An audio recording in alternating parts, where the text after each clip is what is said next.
Recognizes no religion and supports atheistic propaganda in order to implant a scientific, materialistic world outlook in people. What do you think you're saying? I mean, that's an appalling thing to say. Of course it is. Why is that an appalling thing to say? What do you disagree with in that statement? Why would I want to support atheistic propaganda? I support science and truth. But you don't support spreading atheism. I support spreading science and truth. If that happens to be atheism, I support it. I'm not going to start bullying people into being atheist. I'm not going to start trying to compel people to be atheists. That was what the Albanians were doing. It's nothing to do with what... Before we go any further, I just want to check something. Are you an atheist? For all practical purposes, yes. Nobody can actually say for certain that anything doesn't exist. But I'm an atheist in the same way as I'm an a-leprechaunist and an a-fairyist and an a-pink unicornist.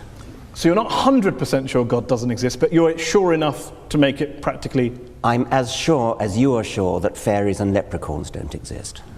And do you see an equivalence between the idea of God and the idea of a fairy and a leprechaun? The evidence for both is equally poor. You say in The God Delusion, one of my favourite sentences that jumps out of the page, that the God of the Old Testament is a petty, unjust, unforgiving control freak, a vindictive, bloodthirsty ethnic cleanser, a misogynistic, homophobic, racist, infanticidal, genocidal, filicidal, pestilential, megalomaniacal, sadomasochistic, capricious, malevolent bully. As a piece of rhetoric, superb. But do you really believe that? Congratulations on getting megalomaniacal right, by the way. Most people fumble on that. Yes, if you've actually read the Old Testament, I think you would have to agree. It's hideous. It's an the God of the Old Testament who is a monster. But also the God of the Quran, the New Testament, the Hindu scripture? Well, the God of the Quran, I don't know so much about. The God of the New Testament is widely advertised as being a bit more gentle. And certainly, on the whole, he is. There are things about the New Testament that I find, in a way, almost more objectionable than the Old Testament. But the sheer horror of the character, I said he was the most unpleasant character in all fiction, because I regard it as fiction, of course. And yes, he is. I mean, he's jealous, he's vindictive, he's callous, he's cruel. And yet this is a God that is worshipped by, loved by, adored by, well, followed by millions, billions of people. I hope not. I hope that the God that is adored by millions of people is a grown-up kind of God who is no longer... I hope that most people the kind of people I would like to know who worship and admire him, regard those stories as not literally true. Now, there are some who do regard them as literally true, and I suspect they either haven't read the Old Testament or they're not the kind of people I would wish to know, because you do not want to worship a character like that. By all means, worship some kind of great spirit of the universe, some kind of creative intelligence who created the universe, but don't worship this vile, vindictive monster of the Old Testament. Why throw around these sweeping statements about religion? Not the God of the Old Testament, but religion itself being evil. I mean, do you believe religion is evil? No. But you say plenty of times in this book that religion is evil. You said in a speech famously that I think a case can be made that faith is one of the world's great evils, comparable to the smallpox virus, but harder to eradicate. I do think that, yes. Because what I'm talking about there is faith, where faith means belief in something without evidence. Because if you believe something without evidence, then that justifies anything. You're no longer vulnerable to somebody coming back at you and saying, hang on a minute, let me argue the case. If you believe it without evidence, which is what faith is, then you don't argue the case. You say, no, I'm not arguing that case. This is my faith. It's mine. It's private. I don't dissent from it. I don't retreat from it. You're just going to have to accept it. Now, that is evil. And yet you spend so much of your time debating people of faith. So clearly people of faith are interested in having discussions. They're not just all blind believers insisting on their way of... Well, nobody said anything about all of them. I mean, the vast majority of religious people are perfectly good, nice people, as you are. There's no suggestion I've ever made that all religious people are evil. Of course not. There is a logical progression that goes from believing in faith having faith that your God tells you to do something, and doing terrible deeds, like suicide bombing, like flying planes into skyscrapers. The vast majority of people of faith don't do such terrible things. But those people who do terrible things do it believing that they are righteous and good, and they think that they're doing the will of their God. So they're not evil people, they're actually good people by their own lights. They believe they're doing good things, and that's why religion is evil, because it can make you do evil things believing that they are good. Do you really believe that people who go out and carry out suicide bombings, it is faith? Religion is to blame, not geopolitics, not the world, not their lives, not what's going on around us. It's religion, plain and simple. Not always. It's not in the case of the Tamil Tigers, for example. But I think in a great majority of cases it is, and I think it certainly makes it a hell of a lot easier. The evidence is plain that in many Islamic suicide bombers, you talk to them, those who fail, you talk to them afterwards, they've got paradise on the brain. They're desperate to go to a martyr's heaven, and that's what they think about. When we look at the Old Testament, Dawkins is correct that it portrays a violent and vindictive deity. In Deuteronomy 20:16-17, God commands the Israelites to wipe out entire nations. You shall not leave alive anything that breathes. In 1 Samuel 15:3, God tells Saul to kill men, women, children, and infants. These are not metaphors. They are written as divine orders. Historians like Hector Avalos and Bart Ehrman note these passages reflect ancient tribal conquest, not divine morality. If any human leader gave those commands today, we'd call it genocide. The same is true in Islam. The Quran promises paradise to martyrs, Surah 3:157-158, Surah 9:111, which has been directly cited by suicide bombers in their own writings. This isn't speculation. After the London bombings of 2005, investigators found martyrdom letters explicitly referring to Quranic verses. Religion provides the framework where killing innocents can be reframed as holy duty, and Dawkins' point about faith being dangerous lines up with psychology. Studies show that when beliefs are held without evidence and reinforced by group identity, they become immune to rational challenge. That's why otherwise decent people can justify violence, not because they are evil, but because their faith tells them it's good. History proves this, from the Crusades to modern jihadist movements. Professor Robert Pape of the University of Chicago studied every known case of suicide terrorism, 315 cases, and he came to the conclusion that there's, quote, little connection between suicide terrorism and Islamic fundamentalism or any of the world's religions. The taproot of suicide terrorism, he says, is nationalism. It's about land, it's about power, it's about politics. It's not about faith. Faith is just a cover. What do you know that he doesn't know? Well, I've seen other evidence. There are different people say different things. I've seen plenty of testimonies of suicide bombers who have said precisely that they do it because they want a martyr's paradise. Do you include the 7/7 bombers in that case as well? Yes, I believe so. Have you watched their suicide videos?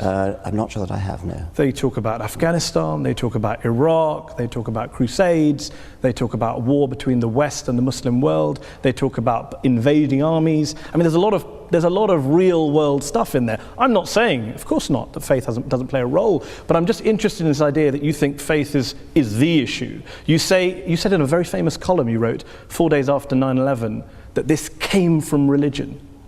There are enormously good reasons for people to take political action, and this we see in Northern Ireland, we see it in Afghanistan, we see it in Sri Lanka where the Tamil Tigers operated.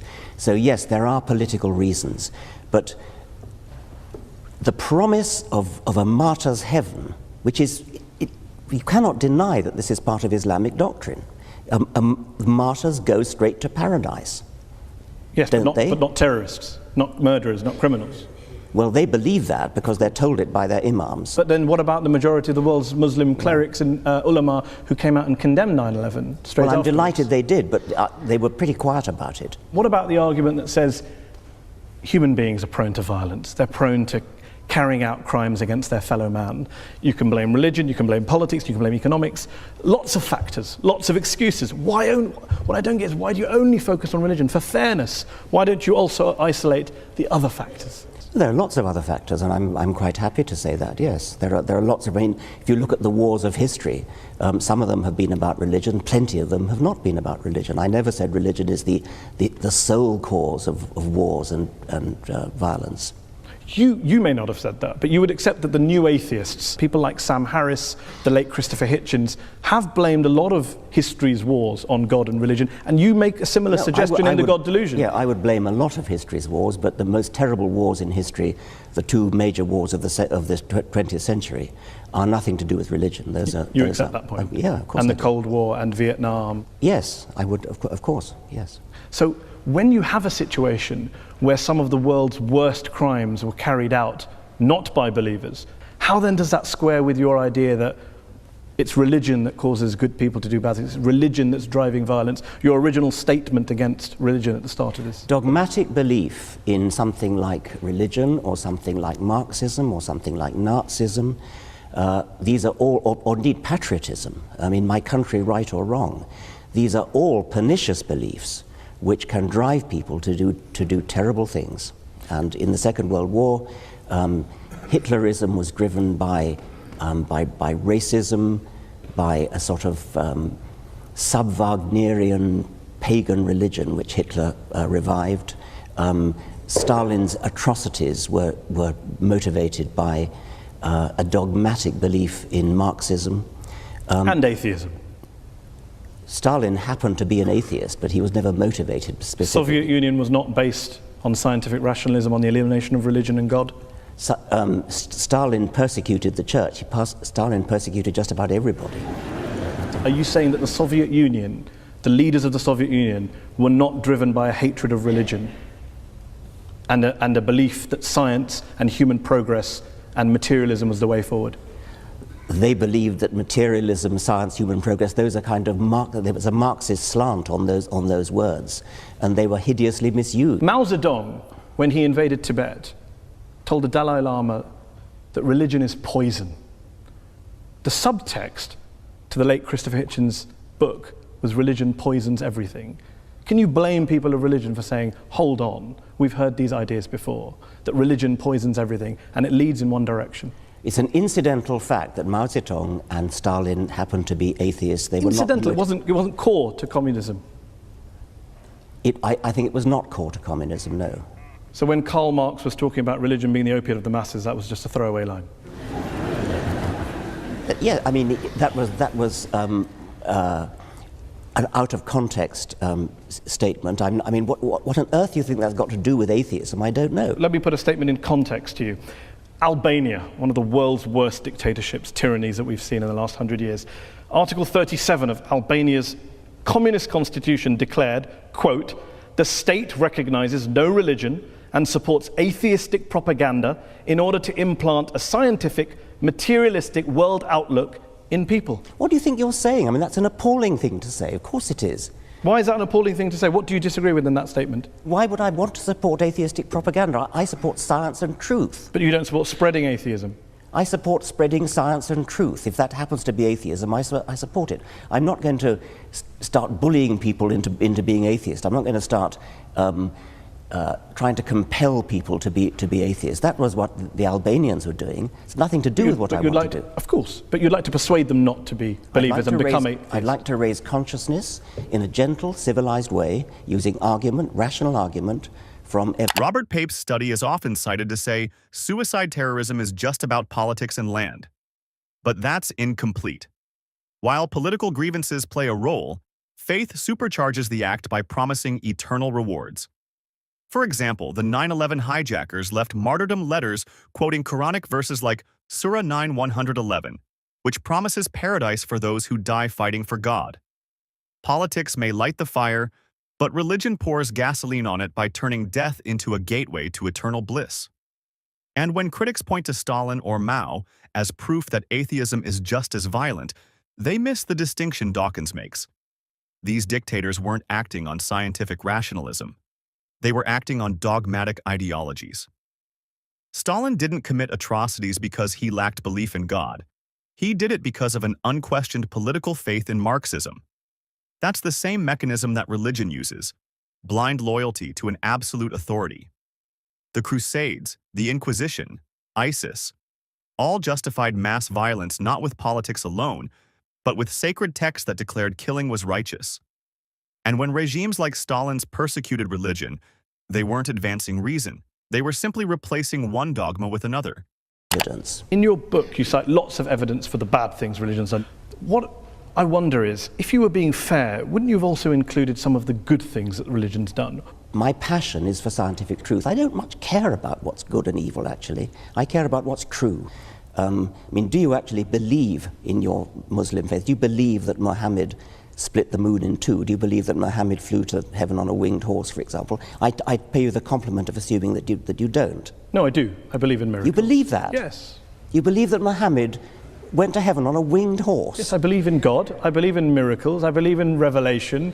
I mean, the point here is that let's assume I'm wrong, Richard. I'm wrong. Let's assume I'm wrong. I'm wrong. I'm happy to concede that, Richard. I'm happy to concede it.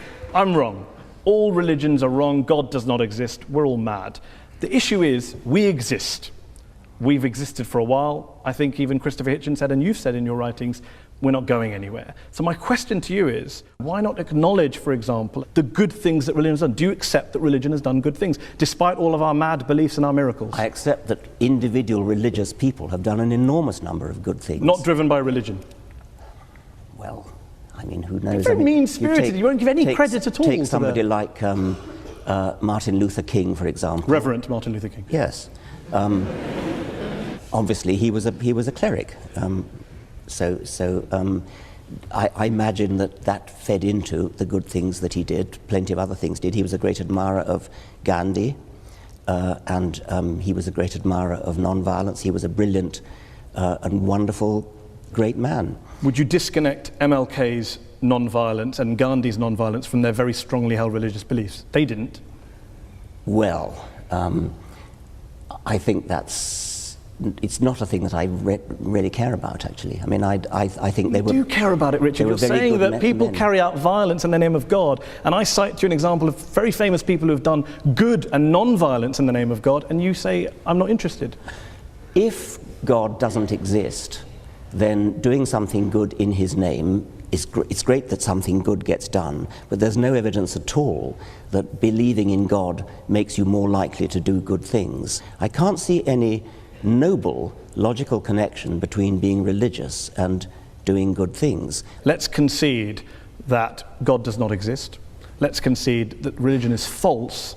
My problem here is trying to understand why some of the new atheists are so anti-religion when religious people clearly are doing lots of good things and they're doing it in the name of God. I've never denied that religious people are doing good things and non-religious people are doing good things. I care about what's true. I'm an educator, I'm a scientist, and I want people to understand the truth about the universe in which they live. That's what I care about. And I regard religion as a distraction, and in some cases a pernicious distraction from true education, which I love and value the way you value and love your God. Can you not do both? Well, so long as they don't contradict each other. There's a divide, Richard. As long as they don't contradict each other. But if you actually believe Muhammad flew to heaven on a winged horse, that's an anti-scientific belief. And that could be wrong. But it bloody well is wrong. But that doesn't change. Yeah. That doesn't change. How do you know it's wrong? Oh, come on.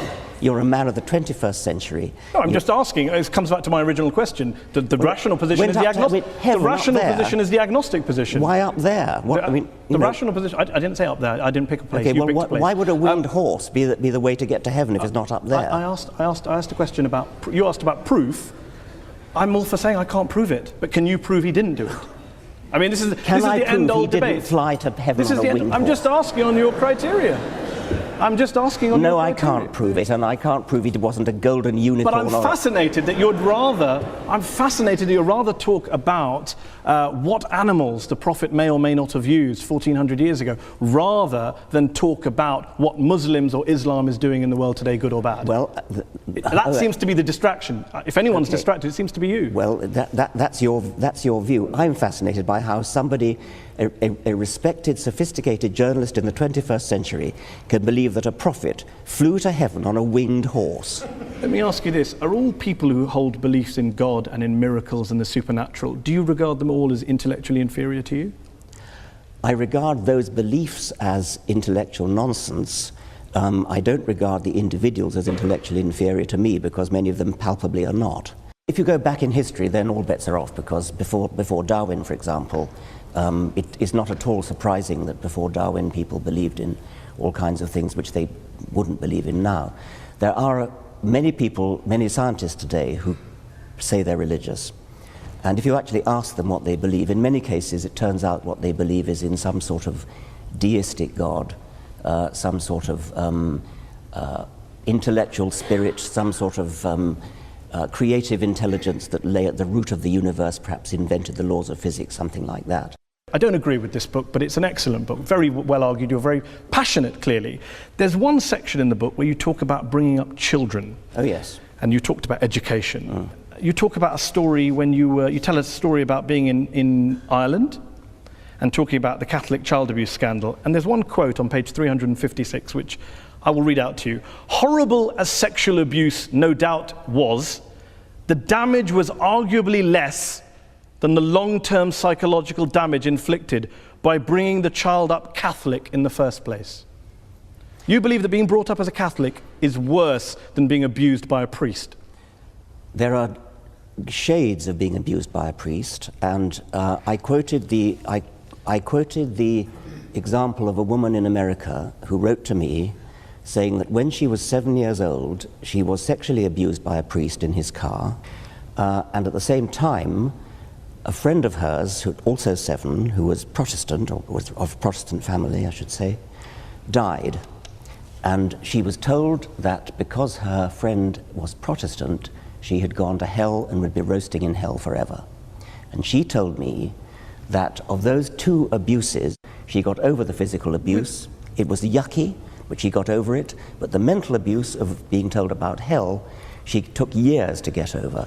And with respect, Richard, you're an empiricist, you're a rationalist. One letter from one woman in America isn't really the basis to extrapolate and make such a sweeping conclusion. That is, of course, true. And I'm not basing it on that. It seems to me that telling children such that they really, really believe that people who sin are going to go to hell and roast forever, that your skin grows again when it peels off with burning.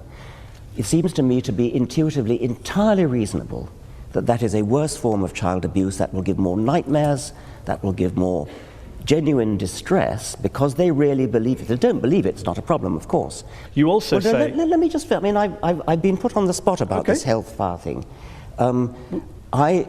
We haven't really been put on the spot. In what sense have you been put on the spot?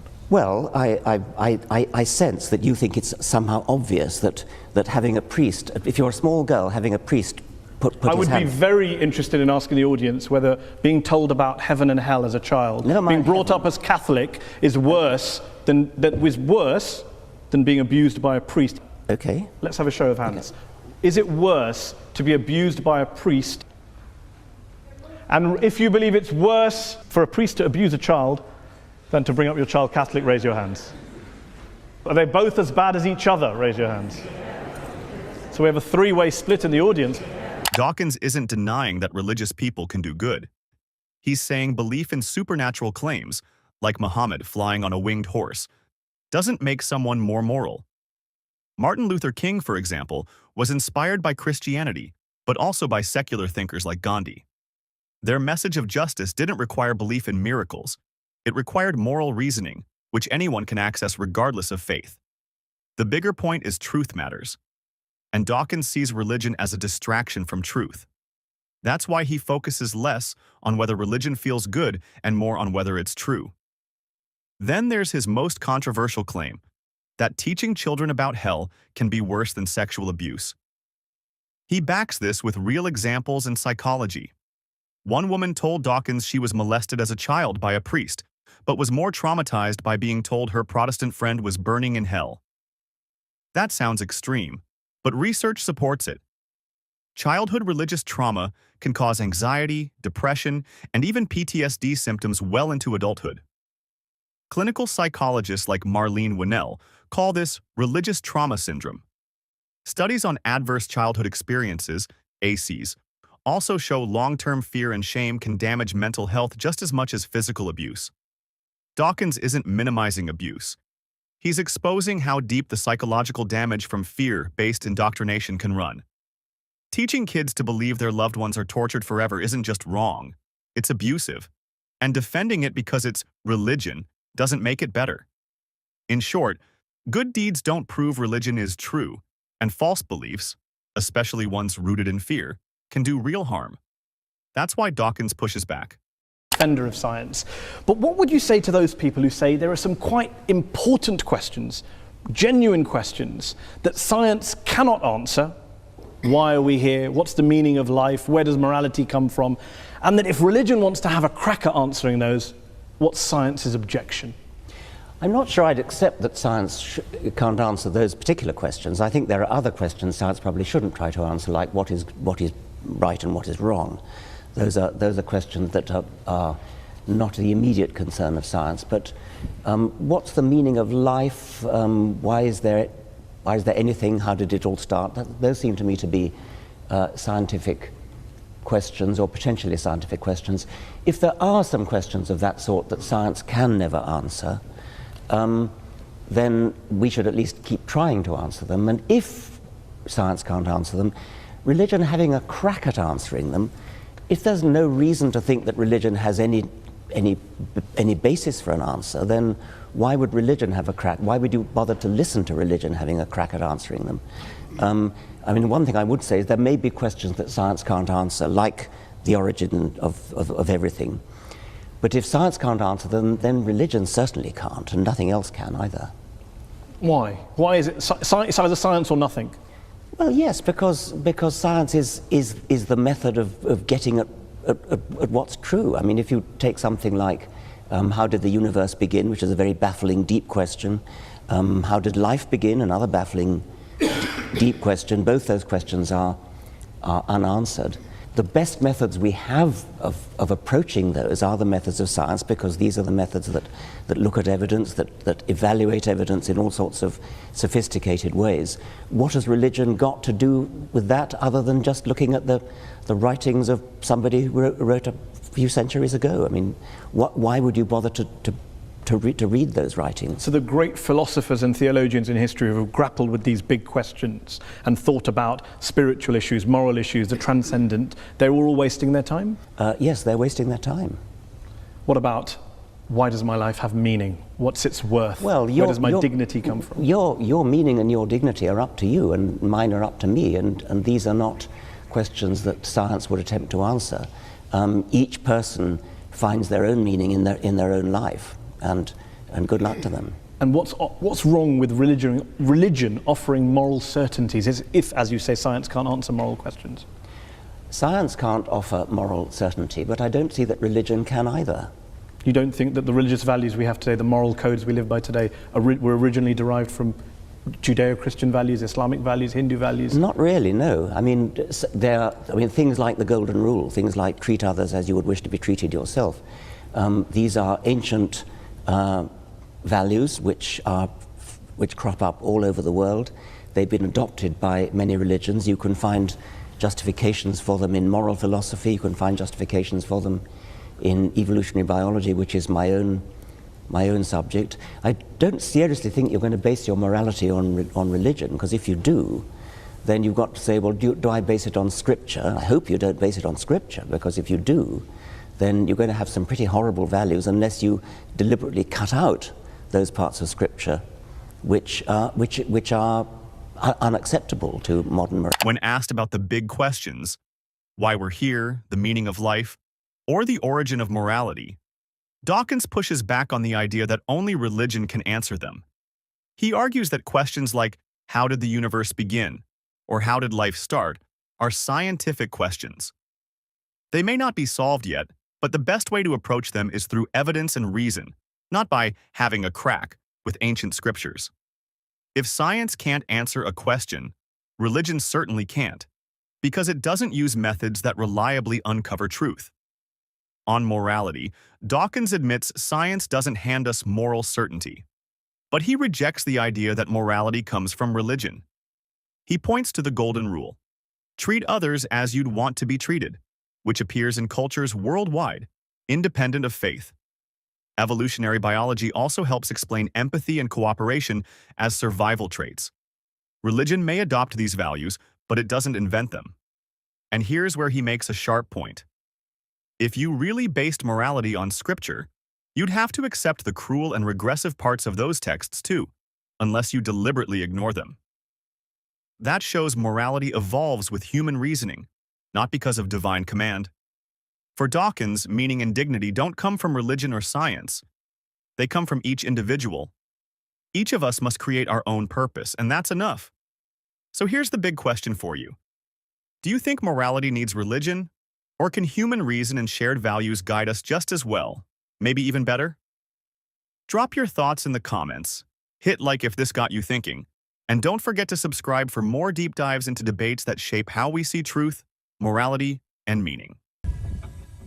I'll ask you bluntly what you ask in the book, which is Islam a religion of war or peace? Well, I'll take the first whack at that. I think we have different instincts, I think, Majid and I here, and my instincts for many conversations now are to defer to his instincts, because I think I had no interest in winning the debate for atheism against religion in my conversation with Majid. I was not trying to convince him that there is no God or that it's illegitimate intellectually to think that the Quran is in some sense, a divinely inspired book. That's not my purpose, and though I still hold those views, the real purpose of our collaboration is to figure out some path forward, politically and intellectually and ethically, to arrive at a future where we're not seeing the kind of mayhem and callousness and divisiveness born of religious differences. And so, but Majid takes the line in the book that it's neither a religion of war nor a religion of peace, it's a religion. And all religions have their toxic and their benign aspects. And it really depends on just what you emphasize.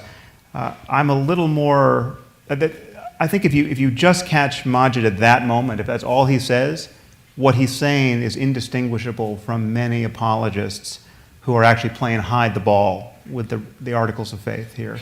People like Reza Aslan and people who are well known to just dodge the matter and who think that it is tantamount to bigotry to single out Islam for any special attention at this moment in history. But Majid doesn't stop there, and that's why I had such a productive conversation with him. He admits that there's a link between specific ideas and specific behaviors. And so I think Islam has some specific ideas that are really problematic, which we discuss in the book. Specifically, a belief in martyrdom and a belief in jihad as incumbent upon any Muslim, certainly any Muslim male, in defense of the faith. And a certainty of paradise. I mean, this is a little dark jewel of religious demagoguery that I think we have to figure out some way to destroy intellectually. This conversation is, I think, the basis of a way forward in that direction. So on the same question, but I want to touch on something Sam said earlier about this notion that any Muslim engaging in dialogue with a critic of Islam, with an atheist, with somebody like Sam or Ayan, is necessarily either a sellout, an Uncle Tom, a native informant, or any of the above. Yesterday, by a non-Muslim, left-wing, white, and particularly silver-spooned critic, I was called an Islamophobe. I want to address this head on before we proceed, if I may, because I think it's disgusting to delegitimize my voice in that way.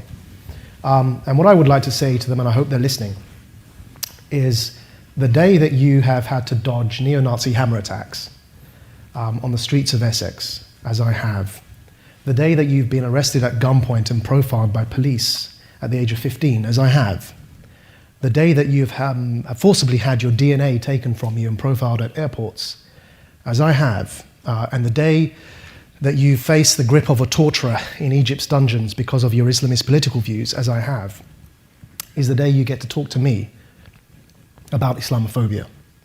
The day you were born to Muslim parents, are a Muslim yourself and have a Muslim child, is the day you get to talk to me about anti-Muslim bigotry. Until that day, being a non-Muslim, and particularly being a white male, to speak to me and to police my conversation about my own religion and its future in this world, and to choose for me who I'm allowed to speak to, is a form of colonial patronage that I could do without. It's a reverse form of racism. It's a policing of the conversation. It's born of a racism of low expectations, because it assumes that the only good, it's the true good Muslim, bad Muslim game, by the way, because it assumes the only good Muslim is the angry Muslim, and there happens to be a bit of a brain malfunction in the heads of these people who assume that despite the fact I've been through all of that, I'm not sitting here in front of you ranting and raving and spitting and frothing at the mouth. Therefore, because I'm not angry, somehow I'm not the good Muslim. It's patronizing in the extreme. And in particular, as I said, the two people who have named, Sam's, I think, mentioned one of them, the two people who have called me a native informant or an Uncle Tom or an Islamophobe, both happen to be non-Muslim, white, middle-class American males who haven't seen any of what I've just described. And I think they need to just stop and check their privilege, first of all. And it's sad that the debate has got to this. To very quickly answer your question, therefore, I have a right to have a view on that question. And that question, whether Islam is a religion of peace or a religion of war, for some Muslims, it's a religion of war. For the vast majority of Muslims today, it's a religion of peace. Just like for the US, for Americans, for some Americans, the US Constitution supports the right to abortion, and for others it doesn't. The same document, the same text, is the subject of dispute and fierce dispute in this instance. And one of the things that we discuss in this dialogue is that actually if Islam is only what Muslims make it through the process of ijtihad or interpretation, if the vast majority of Muslims today are not jihadists, then only because that's what Muslims are interpreting it to be, today it happens to be by majority rule a religion of peace. But that's not to say that there is an incredibly vocal and disproportionately prominent minority within our own communities of Muslims who subscribe to the view not only that it's a religion of jihad and war, but are actually fighting and engaged in that war. And it's that vocal and organized, highly organized minority, as represented by ISIS, in some instances they're controlling countries, that we must challenge head on and accept the fact they exist and not obfuscate and bury our heads in the sand and pretend that this isn't really a problem. The Quran itself contains verses that extremists have historically taken literally. For example, Surah 9:111 promises believers paradise in exchange for fighting and killing in the cause of Allah. Surah 8:12 talks about striking fear into the hearts of unbelievers. These aren't fringe interpretations. They're written directly into the text, and history shows that when taken literally, they inspire violence. We can see this pattern throughout Islamic history. The early Islamic conquests of the 7th and 8th centuries spread by the sword, from Arabia into North Africa, Spain, and Persia. These weren't peaceful conversions. They were military campaigns justified by jihad. Fast forward to today, and groups like ISIS, Al-Qaeda, and Boko Haram cite these same texts as their blueprint. This isn't comparable to Christianity or Judaism in the same way. Yes, the Bible contains violent passages, but modern Christian majority societies don't have widespread movements killing in God's name. By contrast, Pew Research surveys show large percentages of Muslims in countries like Afghanistan, 99%, and Iraq, 91%, supporting Sharia law as the official law of the land, including punishments like stoning for adultery or death for apostasy. The science of radicalization also backs this up.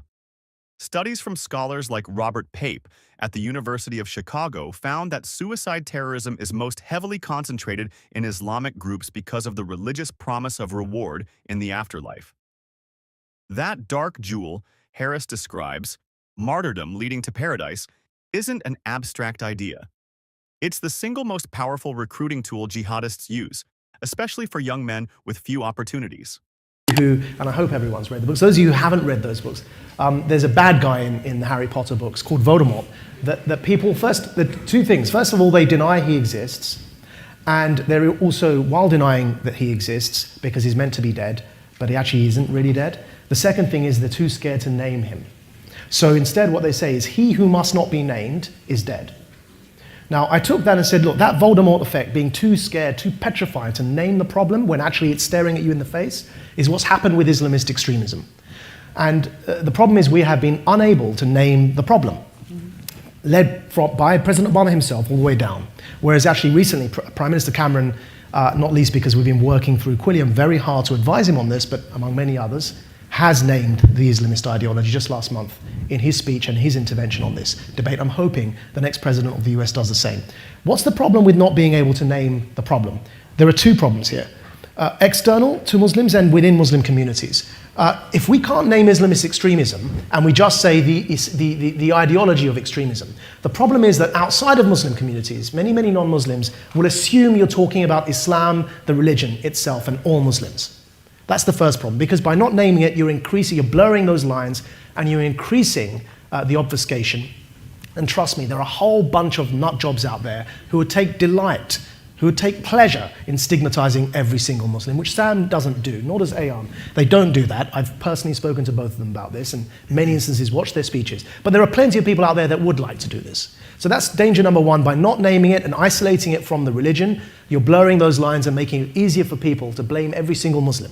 The danger within Muslim communities is that by not naming the problem, we are disempowering the voices of those reforming Muslims who are attempting and struggling, who are vulnerable within their own communities and who are struggling to bring about that reform dialogue within Muslim communities. We are disempowering their voices. We are not allowing them to make the case within the religion of Islam to say, the problem isn't Islam, fair enough, but there is something we have to address. And that something is this Islamist ideology that has hijacked our voice. But actually, by depriving them of that language, what are they left to say? How are they meant to have that debate? And instead what happens is every gay Muslim, every feminist Muslim, every liberal Muslim, every dissenting voice is silenced, is shut down, is stigmatized, and those who shout the loudest are the ones dominating the discourse. And then we complain when mainstream society says, where are the moderates? We're not even giving them a lexicon to have this conversation. Sam, did you want to pick up on that?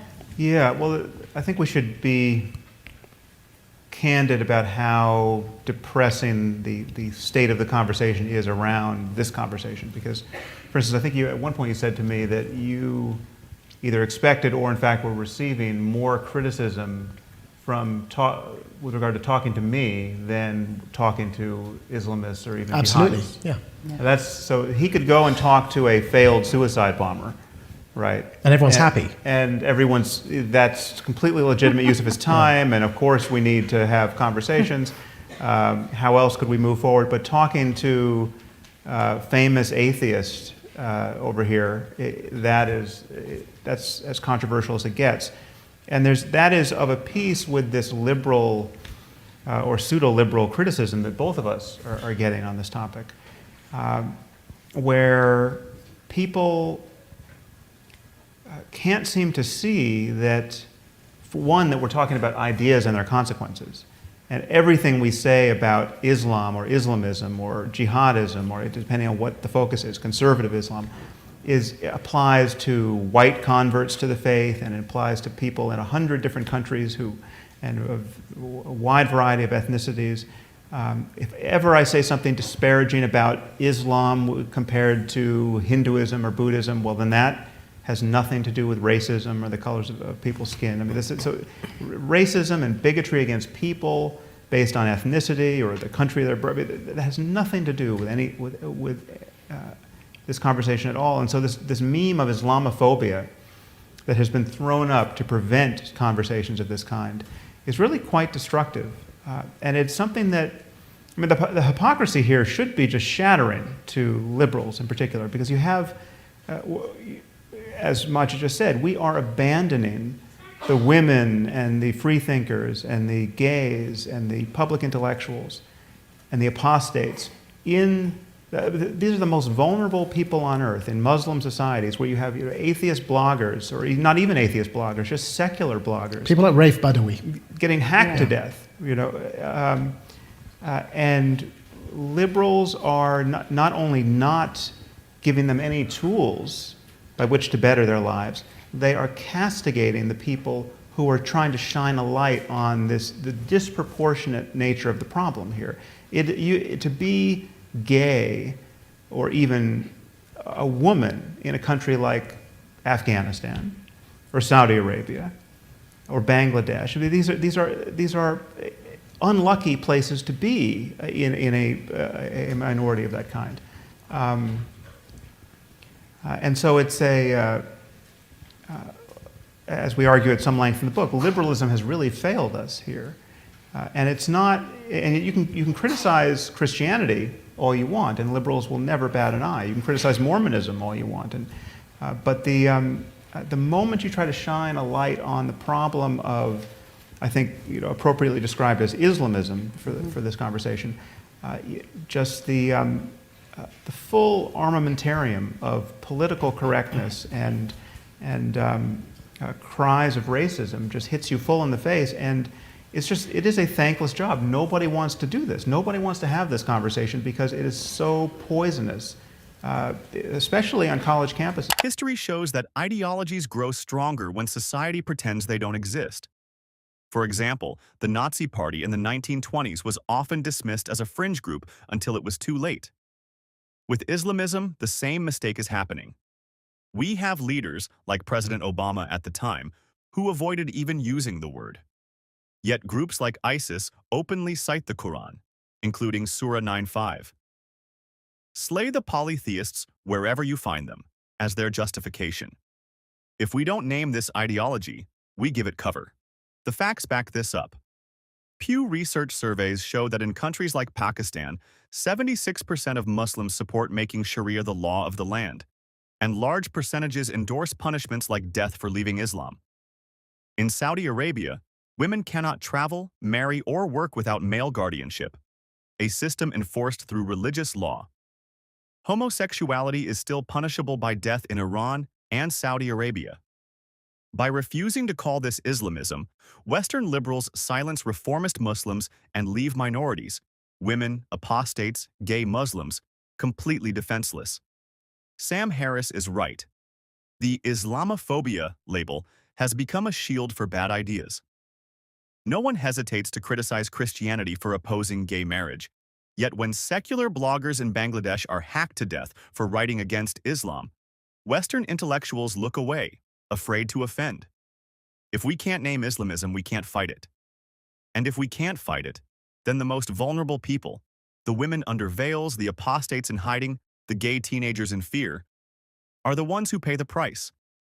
One of the good things that's come from, for me, that's come from our dialogue is that at least I'm sensing that the emphasis has shifted from one about the metaphysical conversation about whether God really exists or not, to the political and social values that we need for just and stable societies. And that's where I'd like to see the conversation go. Because I think the metaphysical conversation about whether God exists or not is less interesting to me.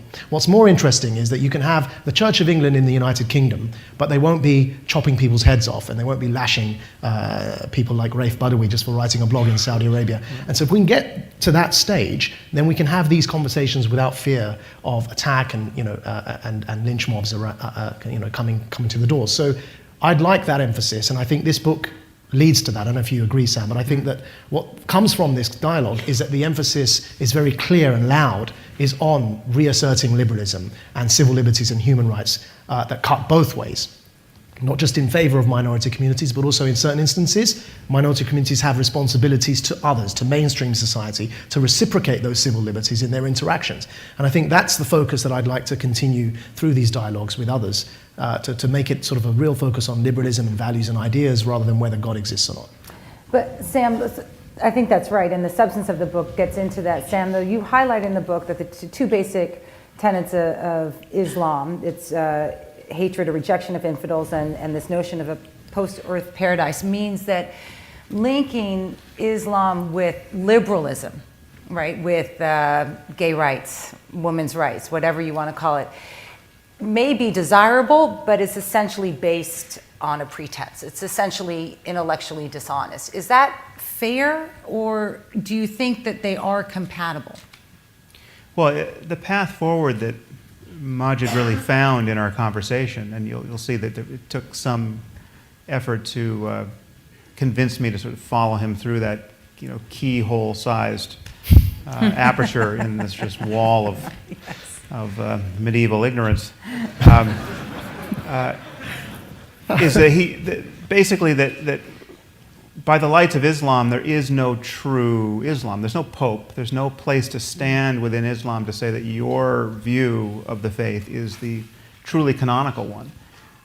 And so there is a radical kind of pluralism there, which reformers can take advantage of, where you can say, listen, there's whatever, you can be as doctrinaire as you want. You can be right of Mullah Omar in terms of your theological commitments, but what you can't be is someone who thinks that applies to all Muslims for all time.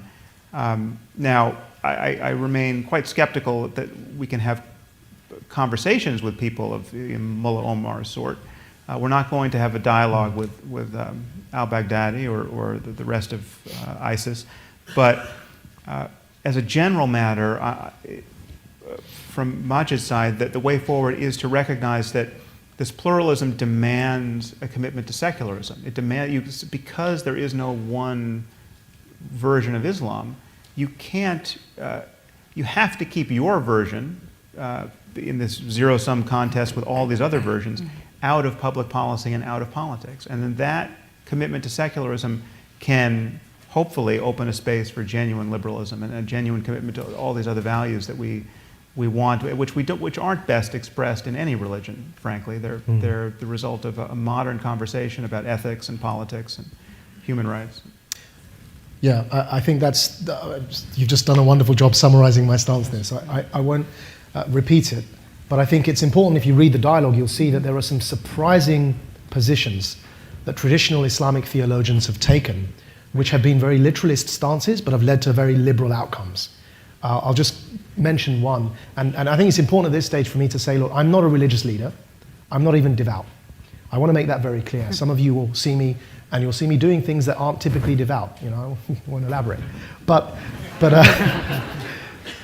that's because I don't claim to be devout or religious. I am a Muslim who is not devout. Secondly, I don't speak on behalf of all Muslims. I'm not a leader for Muslims. I'm not a religious leader.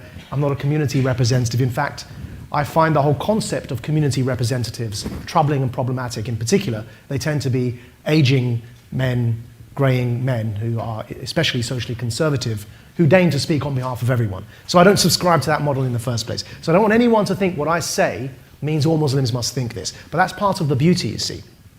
That's exactly what I'm advocating, to open that debate up to pluralism. We have within Islamic history and theology a concept, because there's no clergy, as Sam mentioned, that if anybody subscribes to a religious injunction and they are correct, they get 2 rewards. فَلَهُ أَجْرًا.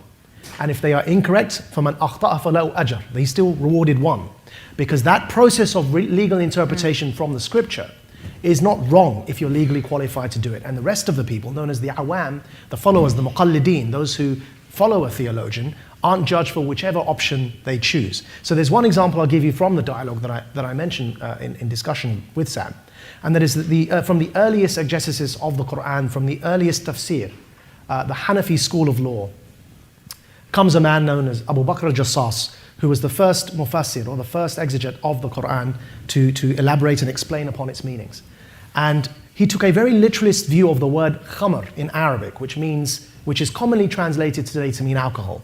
He took a very literalist approach to that word, and he didn't budge from its linguistic meaning, which was, and everyone concedes this point, by the way, that originally khamr only meant grape wine, the wine from grapes. It doesn't mean whiskey, it doesn't mean gin, it doesn't mean beer, it only means the wine from grapes. And the early Hanafis, which was the first school of jurisprudence, I must emphasize, the closest in the times of the Prophet Muhammad, peace be upon him, say that therefore every other form of alcohol is legal apart from grape wine.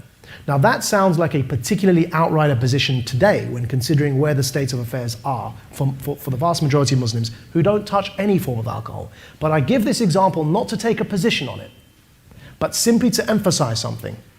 And that is that form of pluralism that existed in those early years, that has been lost because of the rise of both fundamentalism and Islamism, and I distinguish between the two in the dialogue. The only way forward is for us to recognize that. And of course, relative to medieval periods, it may have been good, but actually there's a lot in the medieval time that we don't want to reclaim.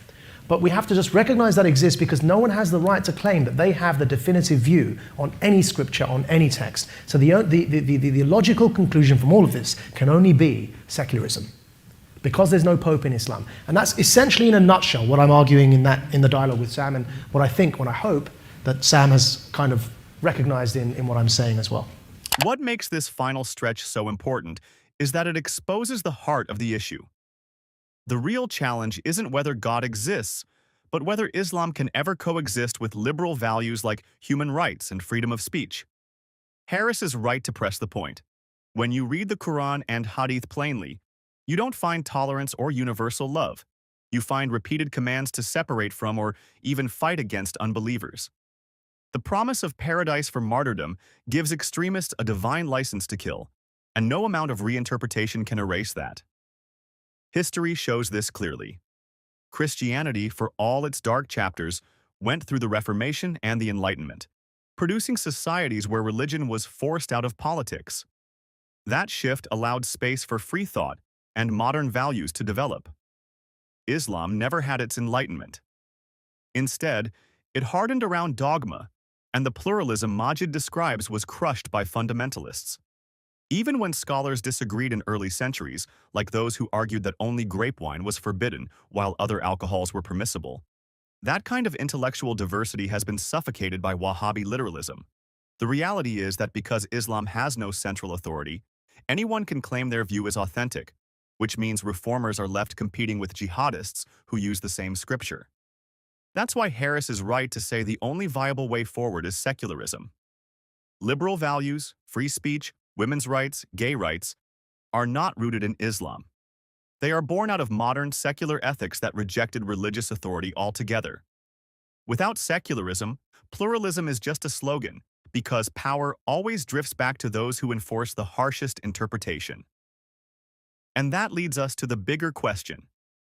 Can Islam ever truly reform itself, or is secularism the only way to protect freedom and human dignity? I'd love to hear your thoughts. Drop them in the comments, and if you value these kinds of deep conversations, don't forget to like this video, subscribe, and share it with others so we can keep the discussion alive.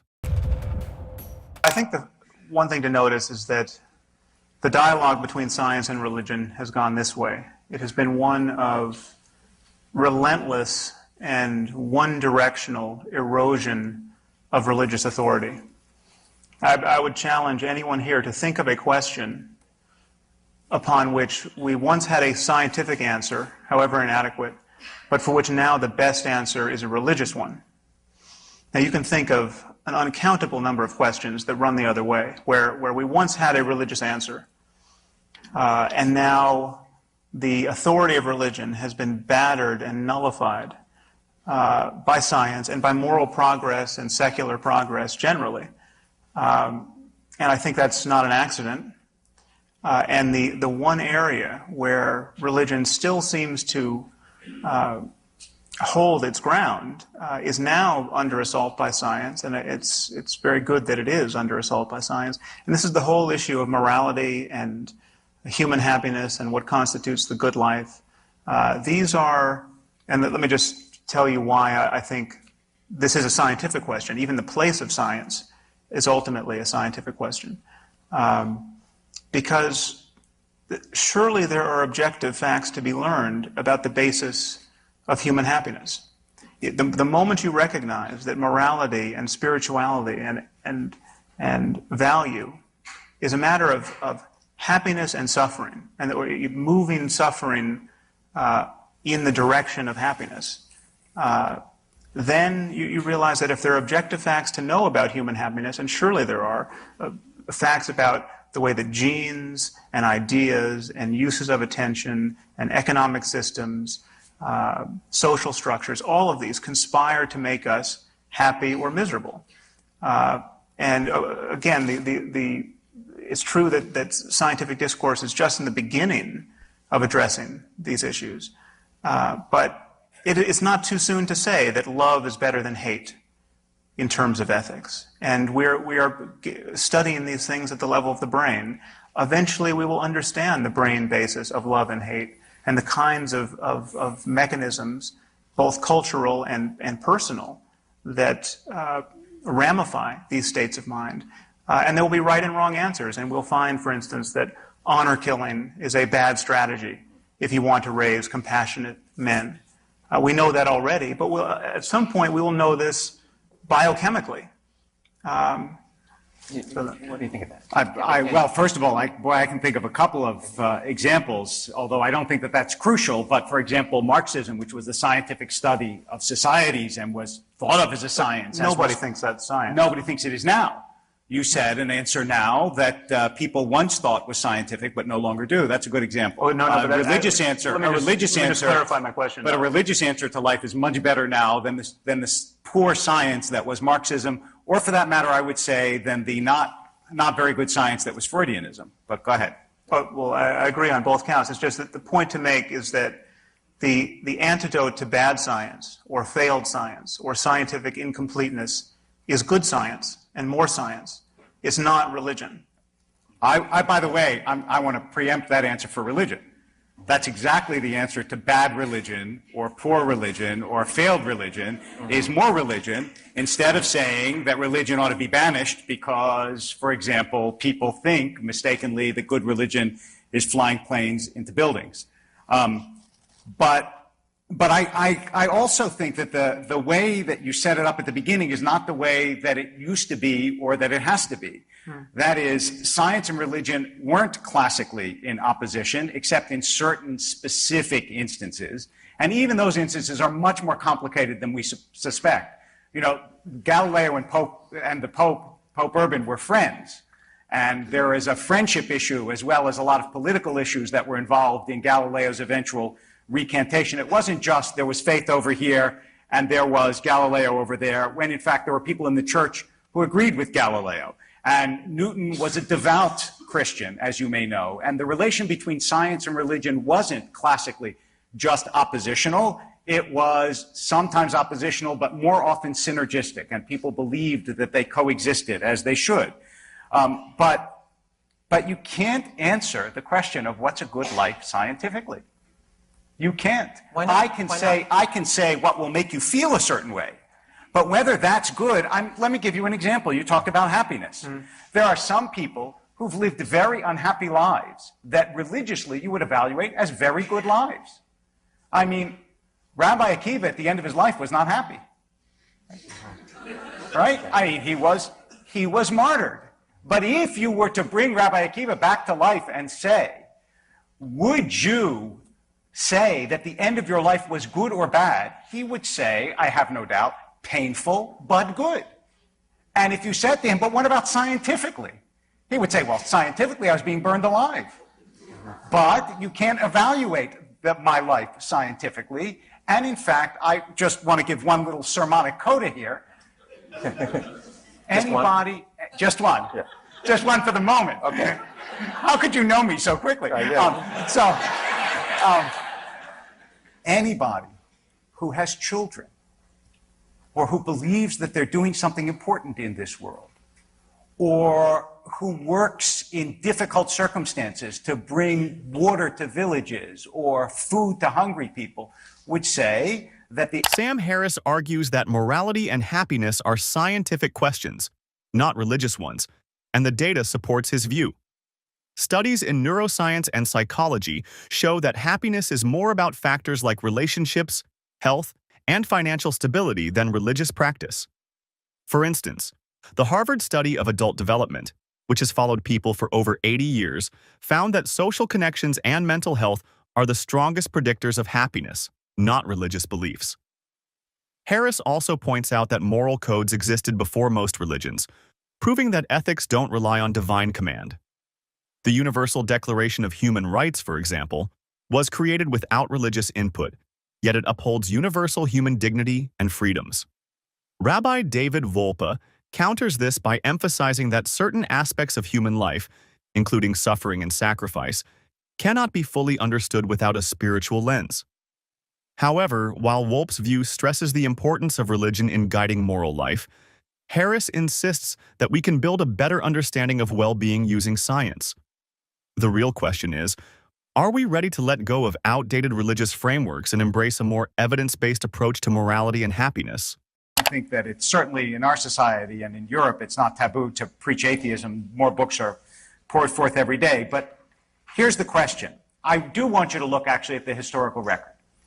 Let's just take the Western monotheistic faiths, okay? Before they existed, think about the world. I forget the pre-state world, where cultural anthropologists tell us that about 1 in every 4 men died of violent death.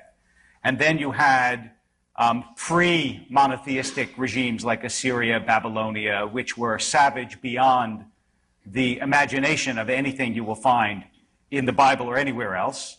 And then, all of a sudden, when it became possible for there to be a regime without a religion, and you know when that became possible, right? That became possible in the French Revolution.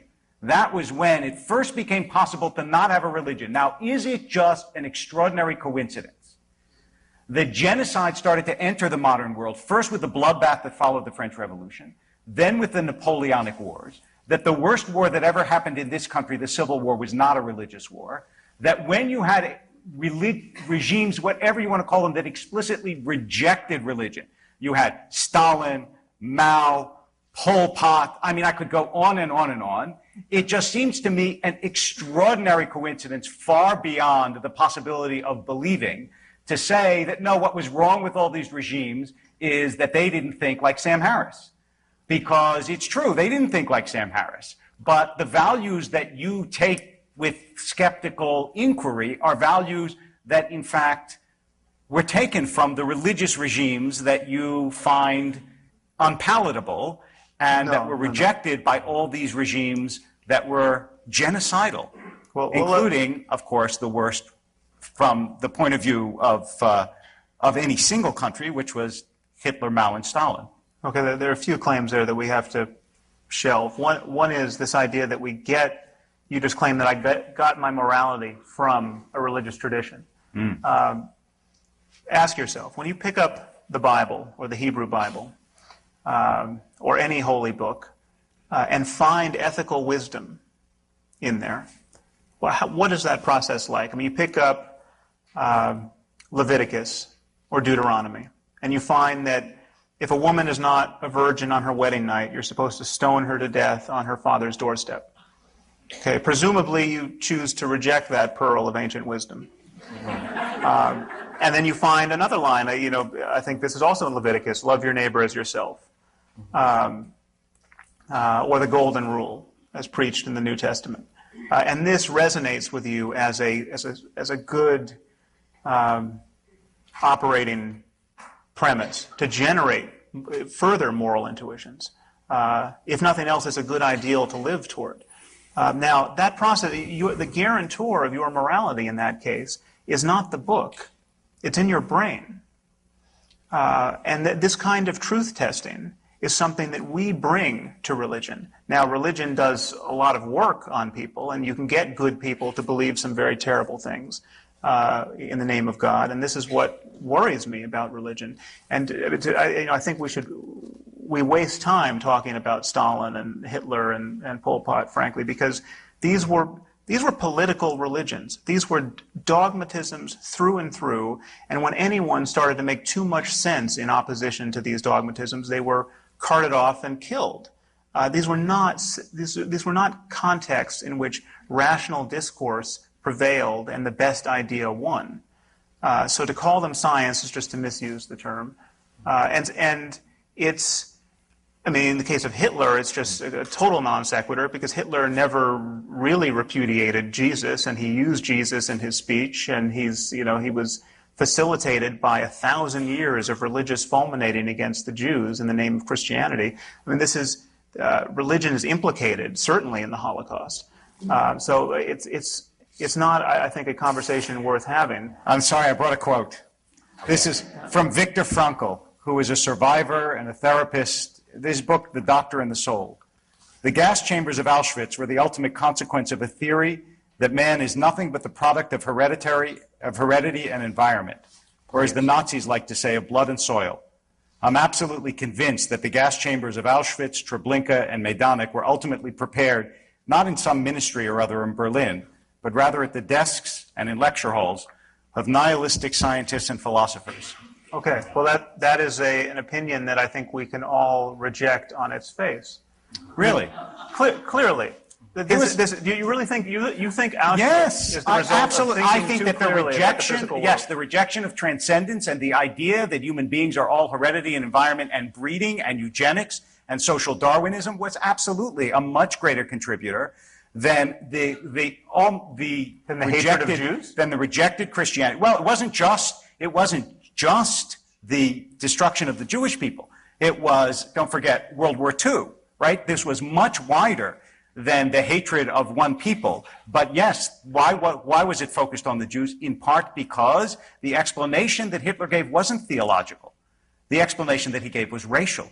Had it been theological, I would say yes, theological. But strikingly, weren't the all roots these theological? The history of anti-Semitism. There was a long history of anti-Semitism, but why did it never explode into genocide in a Christian government? It was, first of all, the history of the Jews in Europe is a history punctuated by rather ceaselessly by pogroms and murder that was explicitly religious. I mean, you have something like host desecration. Yes. I don't know if you know about this phenomenon that I came across while researching my first book. The communion host is thought to be, once blessed, is thought to actually physically be the body of Jesus. And therefore, if it's mistreated, this is, you can literally, in torturing a cracker, you are torturing the body of Jesus. There are accounts of whole villages purged of Jews who were accused of having mistreated crackers. So the question is, does the belief in the transubstantiation, which is a belief that I would have thought could be rather harmless, have anything to do with the idea that someone can mistreat a cracker and that you should kill him for it? Yes, it does have something to do. It's impossible to believe in the torture of crackers unless you think transubstantiation is a fact. But what it's not impossible to believe in is the torture of one group by another. And that is, as you know, virtually universal in human history. And it's given immense energy by religious hatred. The question arises, in what sort of regime are you likely to be able to get a society a la America where that is minimized? And it seems to me quite clear that if you look through history, although the depredations of religion, we could spend all night talking about the terrible things that have happened in the name of religion. But that would have much more power if you took essentially good people and made them rotten, as opposed to taking people who are predisposed to both good and evil actions and given them distinct identities one from the other. Nation states, religions, neighborhoods, so on. And what you get almost inevitably is the action of one group against the other. And in fact, the only transcendent idea that I can think of that really does tie one person to another is God, which is why when you actually filter that book through a person, as opposed to, say, just opening Deuteronomy, which no tradition that I know of suggests is a way to learn morality, but when you filter it through a person, you get someone like Isaiah who criticizes Jews on the basis of the Bible that he knows far better than we, or Hillel who, when he's asked to summarize an entire tradition, knowing it intimately and intricately, doesn't say, go persecute someone. He says, what's hateful to you, don't do to someone else. Because even though you can cherry pick lines that are both funny and destructive, the truth is that every tradition is not made just of propositions. It's something that's lived and is bred in you, and if it works well, produces magnificent human beings. Yeah, and the problem is there are many gods and books on offer. Yes. And they make incompatible claims about how we should live in this world. That's true. Again, the hope, you're proffering a hope for humanity, which is the right religion, most of the time. I don't know how this is going to interact well with the spread of destructive technology. I don't know how we're going to get to a future where Muslims believing in martyrdom and Christians believing in the rapture will be a good recipe for good neighbors. I think that is a kind of a reductio ad absurdum of this more religion argument. Again, I reject the analogy to the most repressive totalitarianisms of the 21st century. I'm simply arguing that we need to cease to reward people for pretending to know things they do not know. And the only area of discourse where we do this is Sam Harris shares the idea that morality and happiness can be explored through human experience and scientific understanding. Rather than relying only on tradition or authority, he turns to observation, reflection, and data. The Harvard study of adult development, one of the longest-running studies of its kind, has followed participants for more than 80 years. The research points to consistent patterns. Strong personal relationships, emotional well-being, and life stability are closely tied to long-term fulfillment. People have long turned to religion and philosophy to navigate life's biggest questions. Religious traditions have shaped laws, customs, and community values. These traditions carry teachings that many find meaningful. At the same time, history also shows moments when those same teachings were used to justify exclusion or inequality. These are all part of the broader human story, filled with complexity, struggle, and learning. Rabbi David Wolpe reflects on how spiritual life can offer a way to understand pain, purpose, and connection. He speaks to how stories and rituals help people stay grounded and compassionate. Sam Harris offers another lens, focusing on how people can build ethical understanding through shared experience, reasoned discussion, and careful attention to the outcomes of actions. Ideas such as fairness, dignity, and consent have developed over time. Philosophers like Spinoza, Hume, and others contributed to ongoing conversations about how people live together and make choices. These ideas didn't emerge overnight. They grew through debates, writings, protests, and lived experience. People from many walks of life, activists, teachers, neighbors, have helped shape the ethical frameworks that guide communities today. Moral reflection often happens through conversation. Disagreements, questions, and even uncertainty play a part in how individuals grow. Over time, people revise their values, respond to new challenges, and adapt to changes around them. This process doesn't require a single path. It allows for many voices, many stories, and many ways of seeking clarity. The discussion between Harris and Wolpe invites an open question. How do people come to understand right and wrong? Is it something passed down? Something discovered? Something created in response to real life? These aren't questions with final answers, but they're worth asking. They lead to reflection on how values are shaped not just by belief, but by participation, relationship, and lived responsibility. Rather than placing morality within one fixed structure, this view encourages exploration. It makes space for curiosity and conversation. It recognizes that people, through reflection, care, and connection, continue to shape the world around them. And in that ongoing work, there's room for growth, honesty, and a shared effort to live thoughtfully with one another.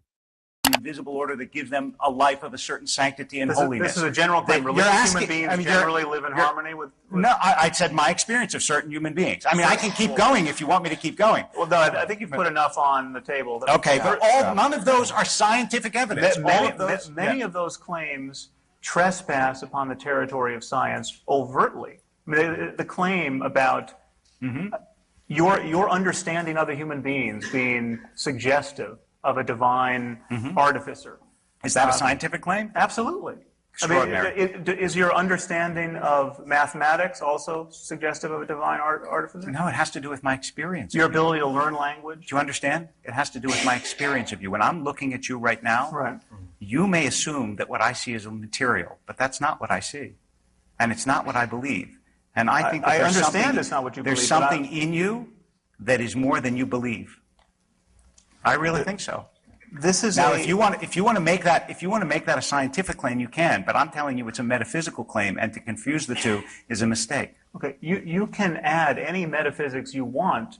Thank you. In that, by that means. I mean, I can say, I see you as a reincarnate personality, and I think you were probably I was someone famous on Atlantis. Yes. Right. Don't make me like a washerwoman in a previous People do this all the time. I mean, you can broadcast. I mean, this is constrained by our common sense in every other domain of discourse. I mean, just take, for example, the people who think Elvis is still alive.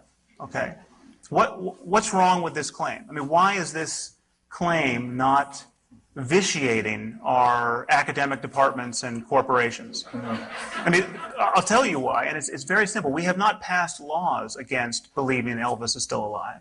The problem is that whenever somebody seriously represents his belief that Elvis is still alive in a conversation, on a first date, at a lecture, at a job interview, he immediately pays a price. Yeah. He pays a price in ill-concealed laughter. Right. Now, surely you can agree with him on that. That is a good thing. Now then he could rattle on about this is not a scientific claim. This is a matter of faith. You know, when I look at you, I see you might be Elvis. I mean, he could do this. Except that, you know, this is like I mean, almost all the books. I don't believe it's in your book, to your credit, but the Bertrand Russell teapot analogy, right, which Dawkins is so fond of, that there might be a celestial teapot circling the globe. I think it's in my book too. Is it? Shame on you.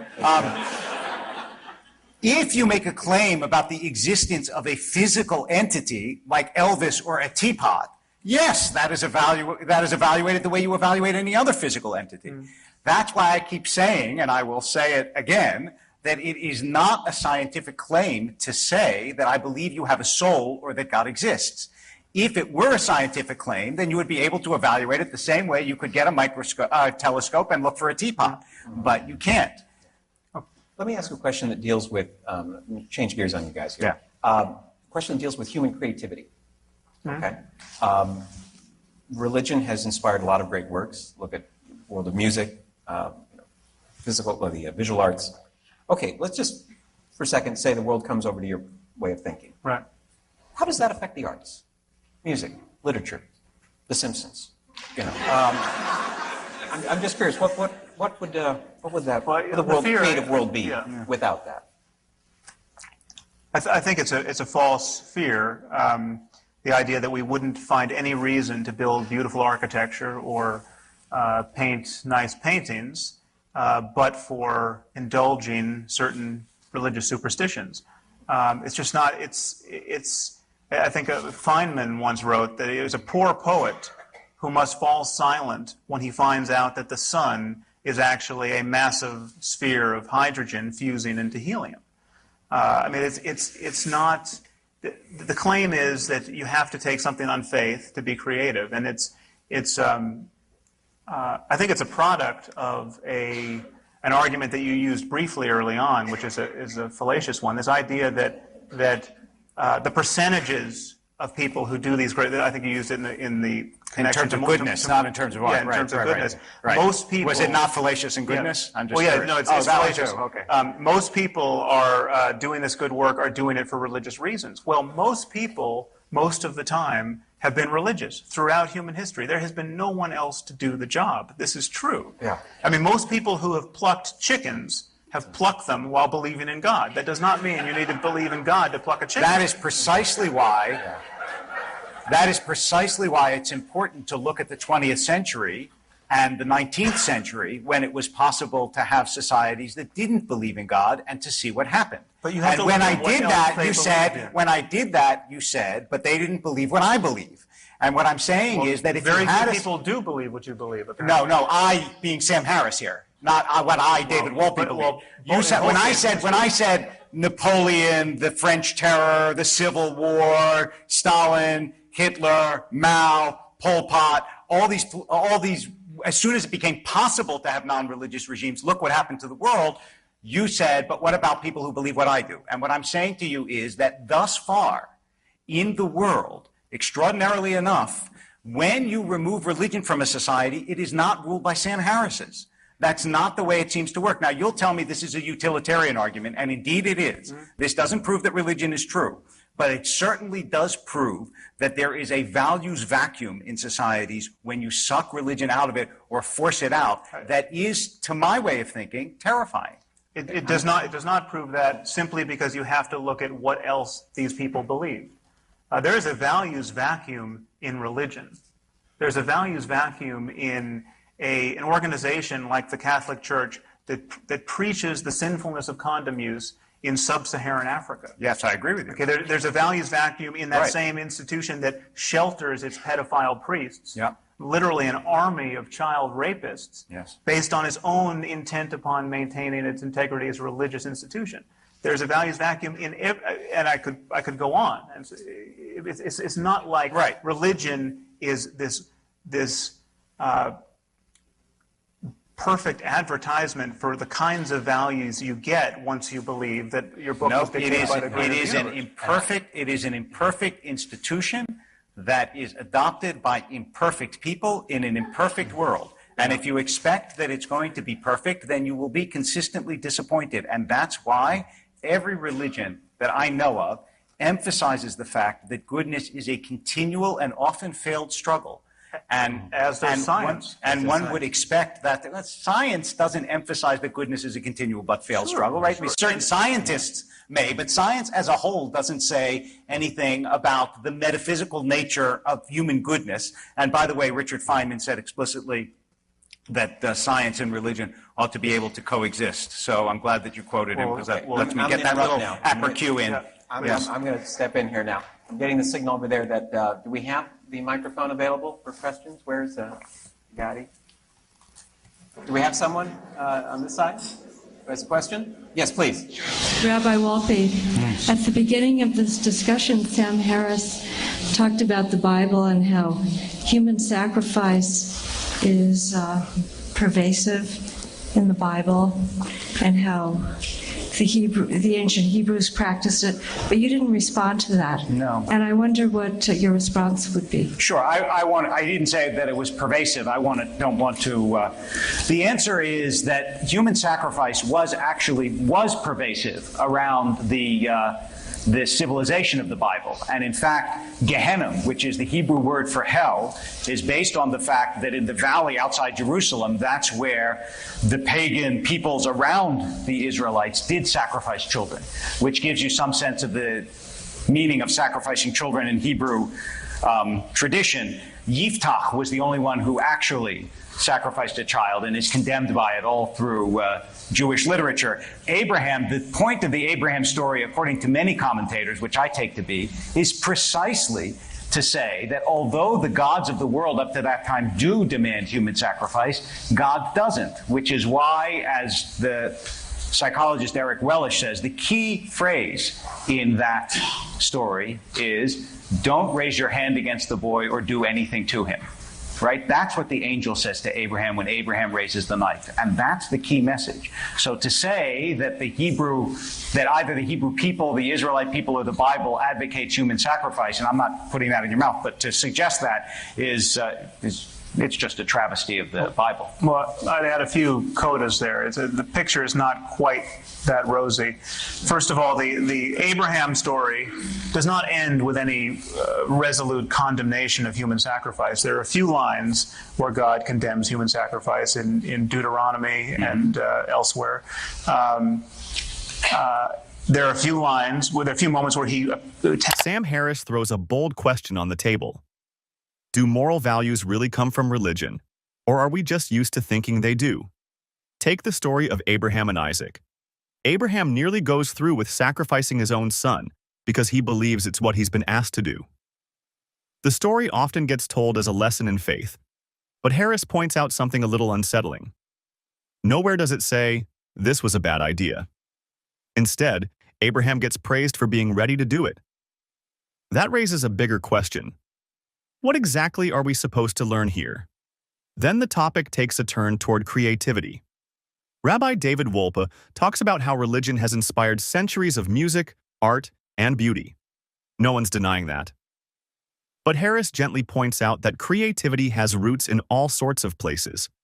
Curiosity, openness, and imagination can spark in anyone, scientist, artist, believer, or not. He brings up people like Einstein and Feynman, whose work changed the world, not because of religious inspiration, but because they kept asking the right questions. Then the topic shifts to history's darker chapters. Wolpe mentions regimes that rejected religious institutions and caused enormous harm. Harris agrees the harm is real, but points out those regimes weren't built on freedom of thought. They ran on dogma, control, and fear, just wearing a different uniform. At the heart of it, Harris isn't trying to erase religion. He's asking, what really helps us become better to each other? What kind of stories push us to care, grow, and build fairer communities? Maybe morality isn't something handed down once and for all. Maybe it's something people keep working on, through conversation, struggle, and a bit of soul-searching. Not perfect, but always in progress. What's your perspective on this? Do you believe religion is key to moral values, or can we build ethics and compassion independently? Let us know your thoughts in the comments. If this got you ideas, be sure to like, subscribe, and share to keep the conversation going.